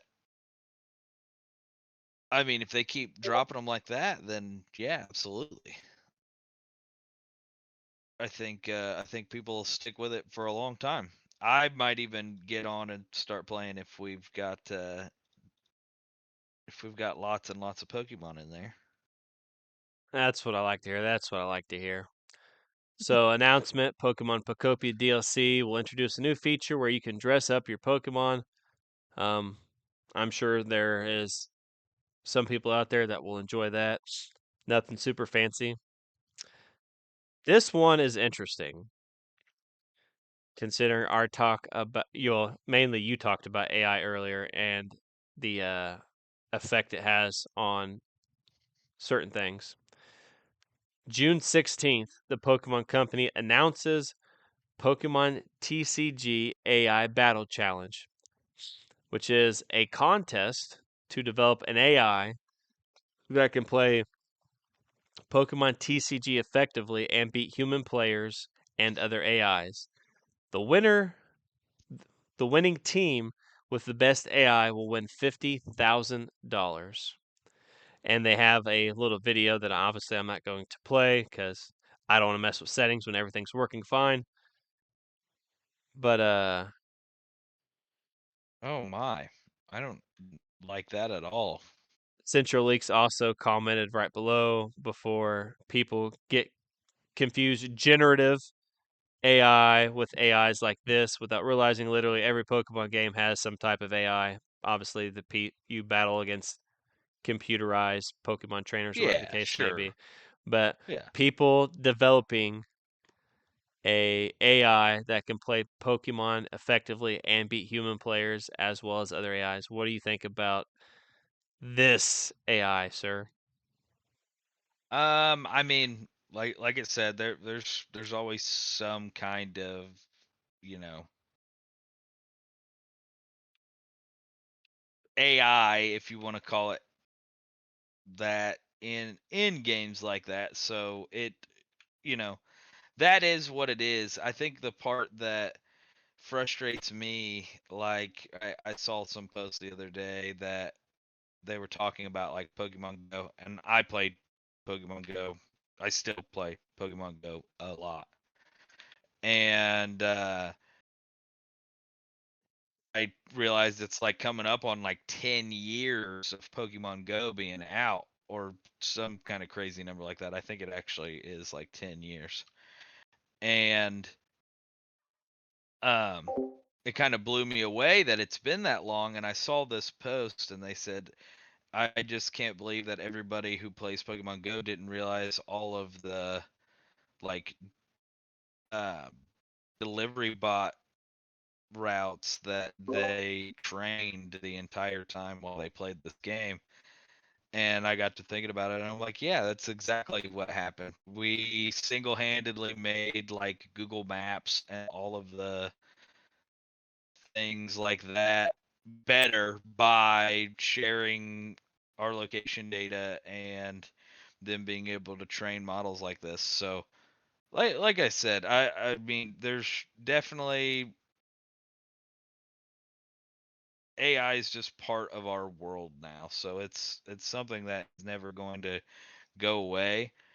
So having good AI, I guess, if you want to say it that way, well trained, properly functioning AI is better than the alternative. Next up, it'll be interesting to see this AI. But next up, we have on June 14th, Central Leaks had said Gen 8, seeing other people in the wide area. Gen 9, playing with friends and seeing them live across the region. And Gen 10 multiplayer will be even more of a focus, and Wind and Waves will have MMO features. And then they quote retweeted theirself and said, to add more to this, here's how the gameplay loop for Pokemon Wind and Waves was planned to work. The hotel lobby works like an MMO lobby. Reception desk is the quest board. Professor works at the hotel. The goal of the game is to participate in gym adventures. There are over 100 gym adventures, along with 18 specifically difficult gym adventures. Clearing all gym adventures awards a luxury price. This is translated, so some of these words might be off. Clearing all gym Yeah. adventures award a luxury prize from the hotel. Trainers who excel at gym adventures may be approached by gym trainers or even the champion. The very first gym adventure you get is to catch a Pokemon that can learn Surf so you can leave the very first island.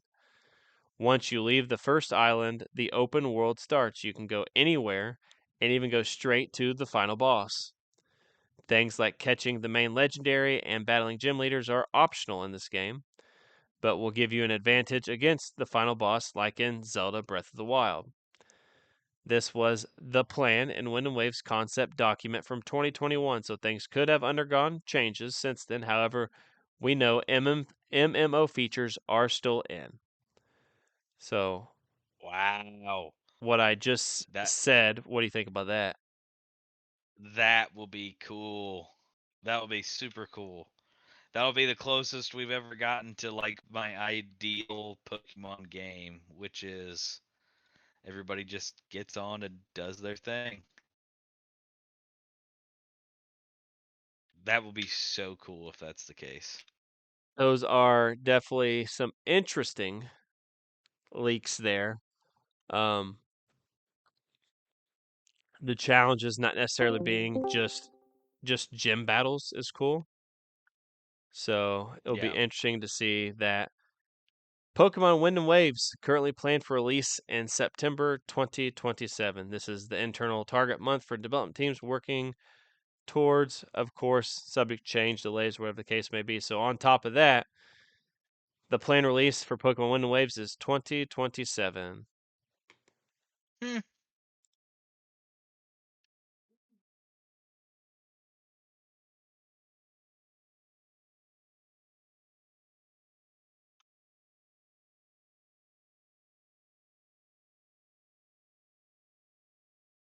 You think it could be later? What do you think about that? Um, I don't see why they couldn't make that happen by next year. Yeah, A year and a 100%. couple months, essentially. Yeah, they've turned around games quicker than that before. So, with all these good leaks and stuff we've talked about, can't have all good news without what some people might consider some bad news. The full Pokemon Pocopi experience, including its DLC, is currently $104.99. That is the game. Uh,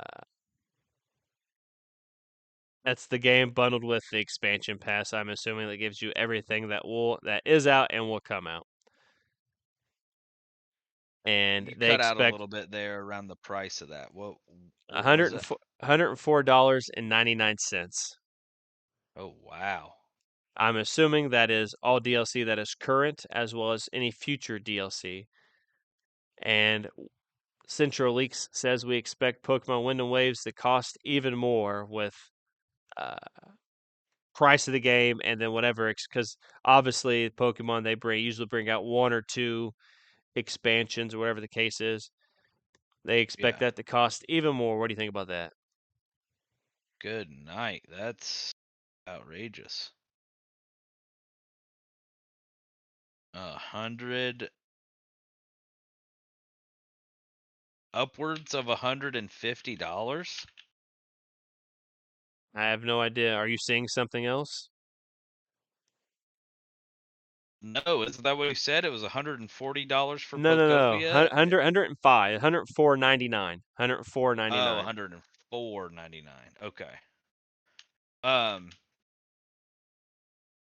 I mean, for all of the expansions and everything like that, that's not. I mean, it's not reasonable by any means. Don't get me wrong there, but if you go through and think about what you've paid for expansions, if you paid $60 for a game and then you pay $15 per expansion for 2 expansions, you've almost paid $100 for a game anyway. So I came to terms with that a long time ago. That's just kind of that how that stuff's gonna go. They're gonna get you one way or another. But um for something like Pokopia, that's still kind of surprising that that would be the case. We're winding down a few more leaks. So June 1st, there's an announcement the Pokemon Company had its best year ever by a huge margin in 2025. They released their financials. I know you and I we aren't big financial people, but interesting to talk about. Um, their best year is 2025, driven by Pokemon TCG Pocket and Pokemon Legends ZA, which is surprising because everybody I talk to, uh, there's obviously a few people I talk to that do enjoy it, but there's a lot of people that don't like ZA Yeah. or Arceus, or they don't like the Legends versions of the games. but that by a 70% increase in net profit over last year. Net, for people that don't know out there, is if you're a working person, net is what you're taking home. Gross is what you overall make. So net profit is good. And that's 70% increase, which is insane. So about 3.3 billion in revenue and 752 million in profit. To me, that's insane. What do you think? Yeah, that's nuts. And that is 100% solely from the card game. I don't care what other names they want to try to shout out. They want to say that that's from the mainline games. They want to say that's from anything. That is 100% a lie. That is solely from TCG. The amount of videos that I see on a daily basis where it's people 20 to 30 adult people huddled around a vending machine just trying to get whatever bit of Pokemon cards they can get out of that machine so that they can scalp them and resell them um, is nuts. A majority of that Did is I just coming hear that? uh, Did you the, hurt yourself the and card fart? game section. But that's still Oh, crazy. I mean, I didn't think that they could make any more money because they get all my money every time they come out with anything that's, a game or something like that. I'm buying it. So I don't collect the cards as much. There's a couple cards that I'll go for, but yeah, that a majority of that has to be from exclusively the card game. I do have a few cards that I do collect as well. Not like specific cards, but like I bought Pokemon 151 or whatever. And like we talked about, I Yeah. told you how bad the card quality was, and like a lot of them were dinged, and like the Mew, like one of the chase cards, I got like a version of it and it was cut off at the bottom. But Yep. interesting to see like 752 million in profit just for Pokemon is pretty crazy. Nuts. On May 30th, as we're winding down these last few leaks, the name of the new battle mechanic is called Netsu, whatever that means. The seed Pokemon idea is still in and a major part of the plot in the story. It will essentially work as the third legendary. Champion is cool and initially antagonizes the player, which basic Pokemon games for the most part. Mm-hmm. There'll be 3 friends, like in Scarlet and Violet. One is from Kanto. A big corporation is behind the evil team and also behind the labs related to the main Natsu gimmick. I'm assuming the battle thing. Mm-hmm. They are also hunting the seed Pokemon for their own goal, as it will allow them to control the weather. So we've talked quite a bit Oh. about the seed Pokemon and potentially some type of weather control. And I know a lot of people really liked third generation, which Team Aqua, Team Magma, Groudon, Kyogre, Rayquaza, weather stuff. So Mm-hmm. that little bit of leaks right there from 3 friends like Scarlet and Violet. One's from Kanto, big corporation's evil team, also wants a seed Pokemon. What do you think about those leaks right there? I like that idea a lot. The story sounds really cool. Sounds like we might be kind of getting back to the roots of the whole like evil corporations coming back and people trying to mess around with the world again. So I'm excited, and the multiplayer aspect, man. That this is shaping up to be a sound like a fun game.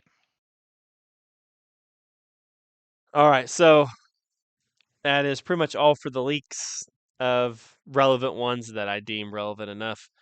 We're about 11 minutes past noon, so I think we'll cut it off there. Normally we do a comparison, but we're saving the Final Fantasy X one for when all 3 of us are there. So instead of the comparison today, I have a challenge for Q. Okay. So, and while I talk about this, you can also come up with one off the top of your head or whatever the case may be. But I'm going to challenge you to watch an anime before the next time Okay. we're on a show together. 2 weeks, a decent amount of time. So as I scroll through my list on Crunchyroll, let's see. And then you will do like a little review on like the next episode of the pod we're on together. I want you to watch Psycho Pass. Have you watched that already Okay. before? I've watched a little bit of Psycho Pass. Yeah. I would like for you to watch the season. I think it's like 10 episodes, something like that. It's not very long. You don't have to watch the movie or anything like that, but at least the first season of Psycho Pass, and then give me your review Okay. on it. I was going to go for, the typical, I could just have you watch something about being trapped in a video game, but not this time. Not this time. We're going to go unique, and Psycho Pass was one of the ones I picked for our unique anime, so. Okay. So before Uh. next show we're on, Q is going to attempt to watch Psycho Pass and give us his review. Okay. I got one for you, and it'll be a lot easier than watching Psycho Pass. Hold on 1 second here. Never mind. He stopped barking. There is a movie. I believe it's on Amazon, but you can probably find it anywhere. It might be on Crunchyroll now. It's called Memories, and it is an anime movie. There are 3 different short stories, maybe 4 different short stories in this movie. But it's like super cool, classic from the 80s anime movie, and the stories in it are pretty good. The animation is obviously excellent. Cowboy Bebop, fucking all that good shit. And it is a really good. I think it's only like an hour and 45 minutes, maybe 2 hours. Really good watch. There's one silly one in there that you'll know the silly one when it happens. Yeah.